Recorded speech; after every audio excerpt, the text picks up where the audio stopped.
Hello, this is Mark Smith with Family Tree Counseling Associates, and I'm sitting in my backyard on a beautiful October early evening, and I've told myself that I'm going to cut back on making videos and writing blogs because I've got some other priorities I need to get to, but I came across just a really interesting blog posting, and then I wrote about it, and now I want to talk about it. I like to create, so I'm going to try to do this quickly, and got to get to the store. So the topic today is how we, and then in parentheses, never, ever, ever end up marrying the wrong people, part one.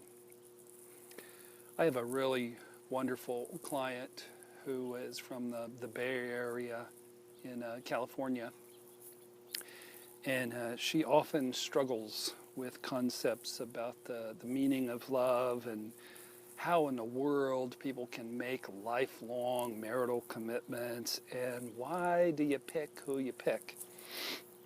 Recently, a girlfriend of hers sent her a blog posting. It's from something called the Philosopher's Mail. I don't know if anybody's familiar with it. I believe it's from the United Kingdom. And I, of course, changed the topic. The topic of the blog was how we end up marrying the wrong people. And I, of course, totally and completely disagree with that in every fashion. But I thought it was really well written and brought up many wonderful, great points. I just wanted to have a discussion, and what I'm going to do is I'm just going to riff off of this author's work. It didn't list the author, and I wish they would have, because I wanted to give them credit because they did a wonderful job.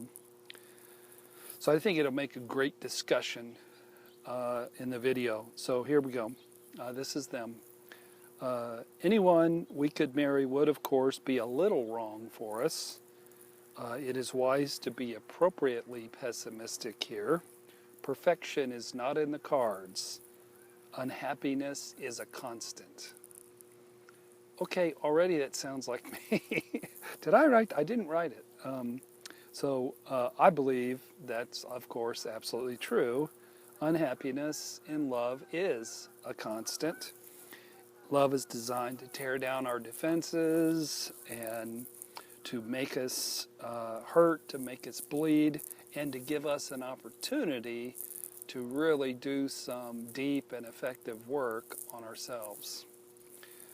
So, nevertheless, this is the author speaking, one encounters such couples who have so much primal grinding mismatch, such deep-seated incompatibility that one has to conclude that something else is at play beyond the normal disappointments and tensions of every long-term relationship. Some people simply shouldn't be together. So I respond to that, no, wrong, off base. This, of course, is a misconception of the very first order. But I know what the author is talking about. We all do. We know that couple that just seems to torture each other, and something else is at work with that couple. It's called massive unresolved abandonment issues and massive unresolved shame issues. That's what it is. When the inner children are inner babies, then the amount of distributed pain, reactivity, rage, hurt, tears, instability, embarrassment, and craziness is measured out in much larger doses than the average couple has to endure. The earlier and deeper the childhood wounds, the greater the grinding and the apparent incompatibility seems to be. So they say, how do such errors happen? With appalling ease and regularity, they say, given that marrying the wrong person is about the single easiest and also costliest mistake any of us can make, and one which places an enormous burden upon the state, employers, and the next generation. It is extraordinarily and almost criminal that the issue of marrying intelligently is not more systematically addressed on a national and personal level as road safety and smoking are. They're right. Marrying intelligently. I love that. There's not a lot of intelligent marrying going on, folks. There's a lot of instincts. And I just think it would be funny if you know how we do the cigarette commercials that just freak people out because they're so blunt. You know, we could have one marketing campaign that says, say no to crazy chicks. Or say no to the bad boy, alcoholic guy. So I love the concept of marrying intelligently. The world would be a better place if we fell in love more slowly, with our eyes much wider open, with about 3 years of required therapy in order to qualify for a marriage license. I'm joking about the required part, but not the rest of it. The world would be a better place. The best time to do therapy is during courtship. The problem is a lot of people who are involved in courtship are 20-year-olds, 20 to 30, and they're not ready to do therapy. So they've got to get run over by some trucks. Now we midlife folks, if we find ourselves single, we know about the trucks. We know that the foo-foo that was said at the first wedding ceremony ain't true. And we know to be cautious and to have our eyes open because there's a lot of crazy out there. So the author says, it's all the sadder because in truth, the reasons why people make the false choices or the wrong choices are easy to lay out and unsurprising in their structure. They tend to fall into some of the following basic categories. And this is number one, and I think there's 3 or 4 or 5. I don't know how many there are. But I'm going to make as many videos. I'll probably combine some. I'll probably make about 3 videos to cover it. It's a pretty long blog. So, number one, we don't understand ourselves.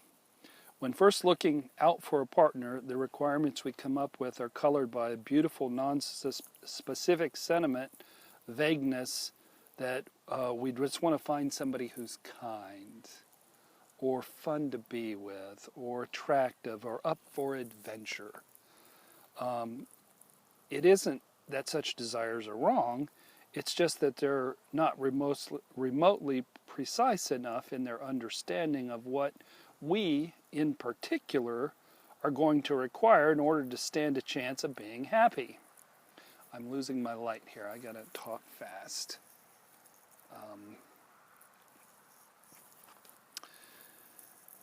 Or more accurately, not consistently, totally and completely miserable. All of us are crazy in very particular ways. I love this author. This is the author speaking, not me.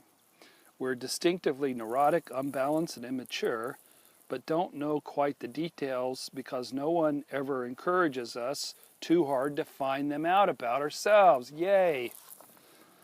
An urgent primary task of any lover is therefore to get a handle on the specific ways in which they are crazy. This is from the UK, so they say mad.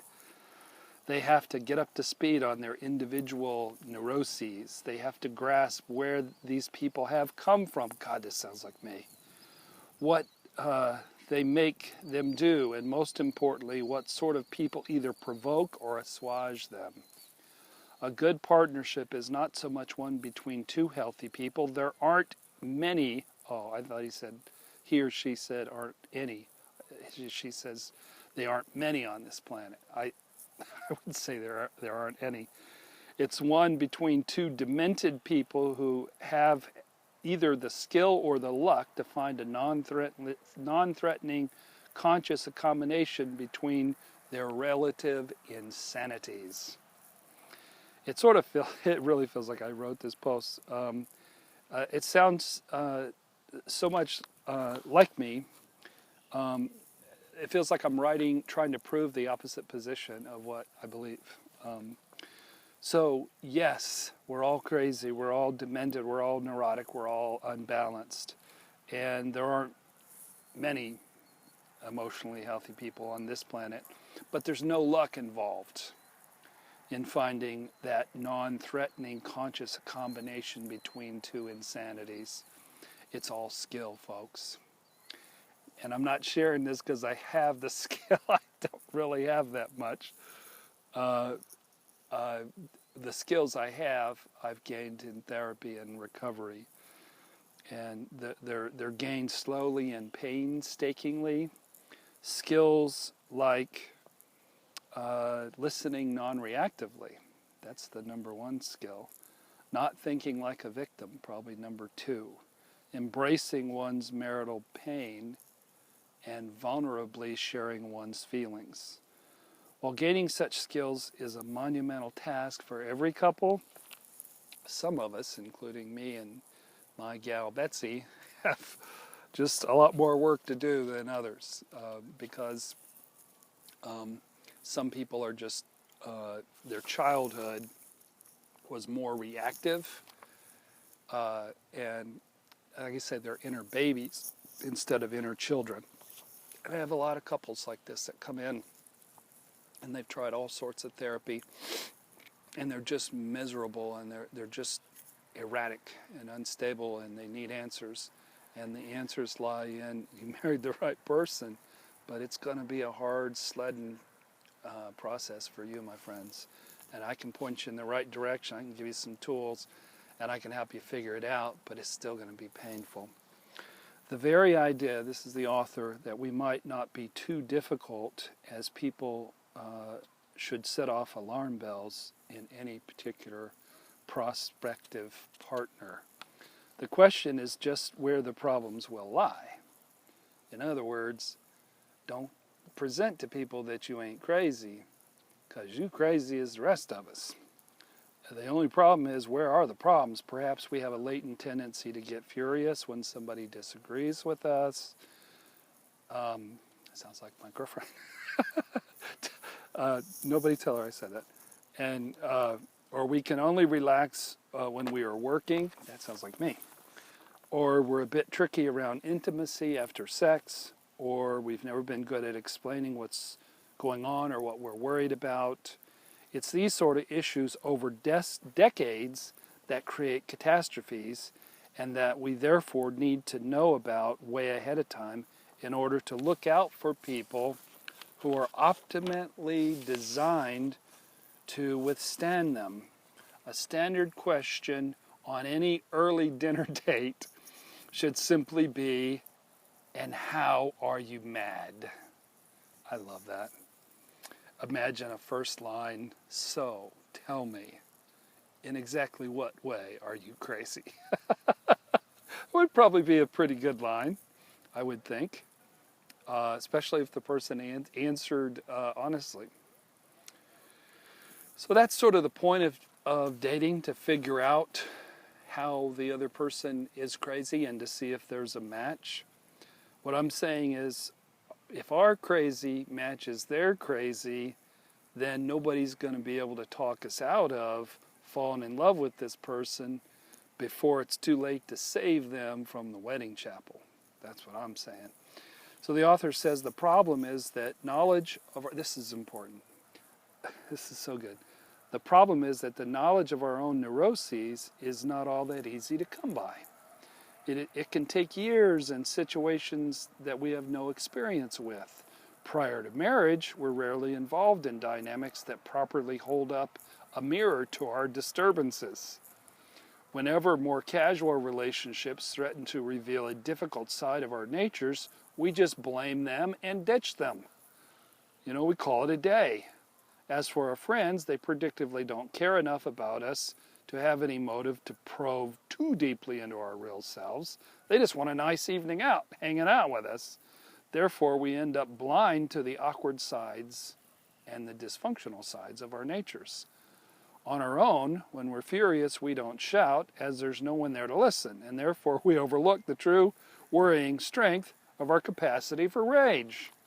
Or we work all the time without grasping because there's no one calling us home for dinner and being mad at us. How we manically use work to gain a sense of control over life, and how we might cause hell if anyone tried to stop us.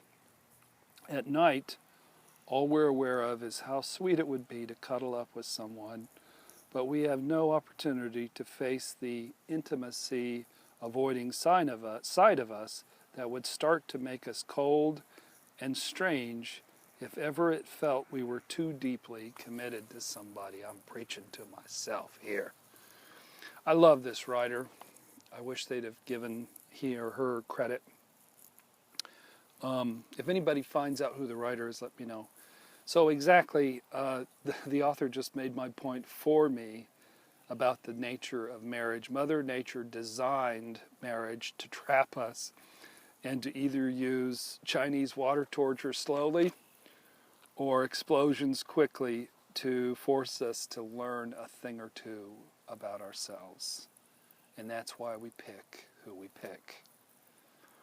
The author has one last statement. One of the greatest privileges of being on one's own is the flattering illusion that one is, in truth, really quite an easy person to live with.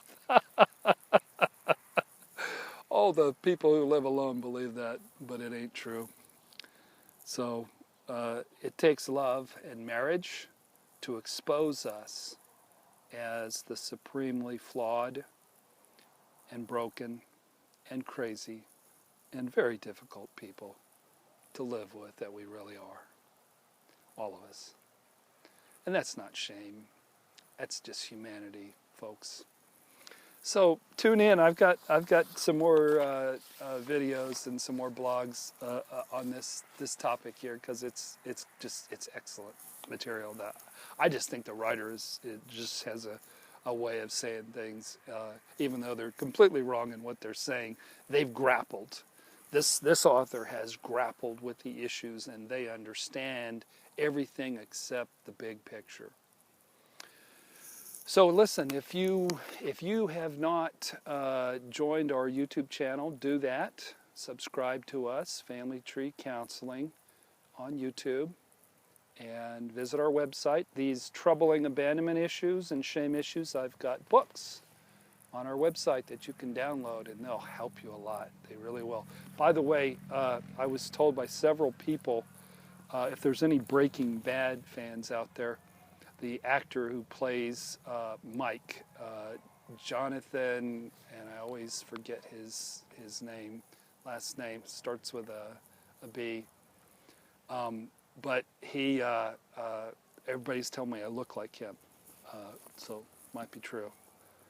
It's scary to think of. So thanks for watching the video. And like I said, if you haven't visited our website, it's familytreecounseling.com. And I will talk with you next week.